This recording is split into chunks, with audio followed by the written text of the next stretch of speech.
les loyers prohibitifs, le manque structurel des logements sociaux, les parcs immobiliers sociaux laissés à l'abandon et les prix d'achat exorbitants coexistent avec une offre excédentaire de surfaces de bureaux inoccupées et avec le développement de projets immobiliers luxueux.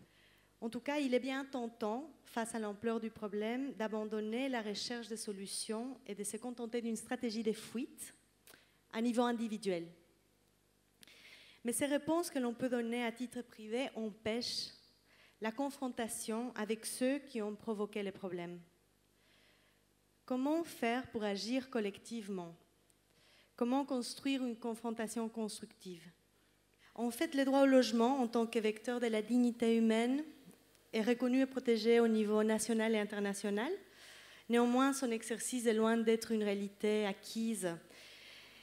Il y a bien le droit au logement décent de la Constitution, mais qui n'est pas directement applicable en justice et qui demande une série de concrétisations législatives. Évidemment, ces concrétisations sont lentes, sont partielles et il est difficile de s'en contenter. Raison pour laquelle certains avocats audacieux invoquent tout de même cet article 23 en justice. Et le raisonnement est le suivant. Il ne faut pas attendre que cet article 23 de la Constitution soit effectif pour l'invoquer. Non, c'est en l'invoquant qu'on va lui donner de l'effectivité. Il y a un renversement de perspective très intéressant.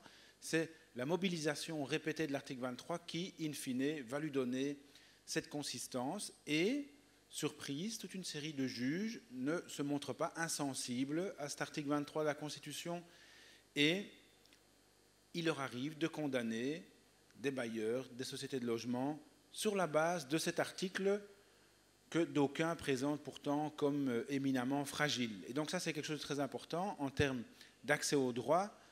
Il existe des dispositifs, mais si on ne les utilise pas, évidemment, il reste lettre morte. Alors, comment se fait-il que les loyers sont aussi élevés? Tout simplement parce qu'il n'y a pas de régulation en Belgique. Le bailleur est libre de mettre le loyer au prix qu'il veut sans que soit exigé un quelconque lien avec la qualité du bien.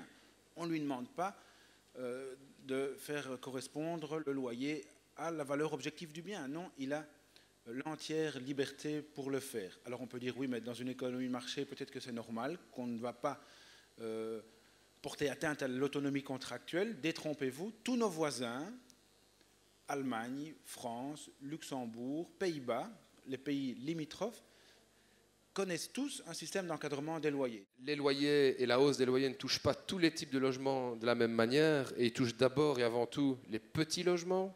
De 1998 à 2003, les maisons unifamiliales sur Bruxelles ont augmenté de 59% sur cette période assez courte.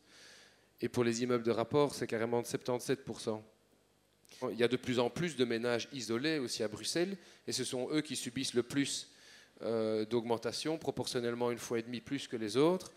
Et ce sont aussi là qu'on se retrouve la plupart des gens d'origine non européenne, donc ils subissent eux à nouveau cette crise de front.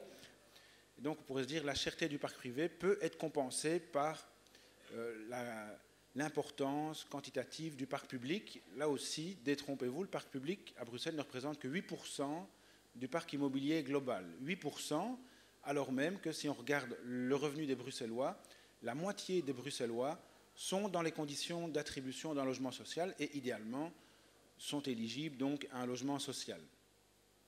Donc il y a de très longues files d'attente. À Bruxelles, c'est 30 000 demandeurs.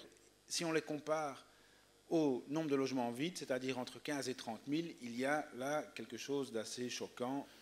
Où logent tous ces gens qui ont droit à un logement social mais n'en ont pas? Eh bien, ils logent dans le parc privé, celui-là même qui est exempt de toute régulation des loyers. Et le parc privé est devenu littéralement le bailleur social de fait. Et donc, il n'y a aucune aide, ou quasi, pour aider les locataires à régler leur loyer dans le parc privé. On se dit, mais nous sommes dans une société hyper organisée en solidarité froide. Qu'est-ce que les solidarités froides? Eh bien, c'est tout ce système de sécurité sociale très bien organisé, où effectivement, même si mon voisin n'a absolument rien, je ne suis pas obligée de l'aider. Il y a la sécurité sociale qui, normalement, est censée s'en charger. Mais il y a des gens qui voudraient avoir davantage de solidarité chaude, Et donc, il y a des habitants, des gens qui décident de se regrouper, de faire des habitats groupés et de mettre en œuvre ces solidarités chaudes. Par exemple, il y a des groupes, des personnes âgées qui cohabitent avec des couples, avec des enfants. Et d'un côté, le couple fait les courses de la personne âgée et par ailleurs, la personne âgée aide les enfants en âge de scolarité, par exemple, quand les parents sont encore en train de travailler. Je connais un autre habitat groupé où là, les gens ont décidé d'avoir leur logement, mais en plus d'avoir des petits logements locatifs. Et dans ces logements locatifs, eh bien, ils accueillent à durée déterminée, enfin le temps qu'il faut, des personnes qui sont en crise à un moment donné dans leur vie, des personnes qui ont peut-être un cancer en phase terminale, ou bien une maman qui, en urgence, a besoin d'être accueillie dans ce logement locatif, et elle est en même temps entourée par le groupe des habitants. Ce qu'on compte pour le moment en région wallonne, c'est 150 habitats groupés. Mais rien que l'année passée, on a eu 60 groupes d'habitants qui sont venus nous dire qu'ils aimeraient bien faire un habitat groupé. Donc on est vraiment dans de l'exponentiel. Donc j'ai envie de dire, oui, c'est une porte ouverte, mais ce n'est peut-être pas une porte ouverte sur le monde. Pour beaucoup d'habitats groupés, ce n'est qu'une porte ouverte sur son monde, celui au niveau duquel on se sent capable d'agir concrètement. La région bruxelloise pourrait bien, dans les mois qui viennent, devenir compétente en matière de bail privé, je veux dire, si la réforme de l'État est adoptée au niveau fédéral. Et donc demain, Bruxelles pourrait bien avoir un levier très important pour notamment réguler les loyers.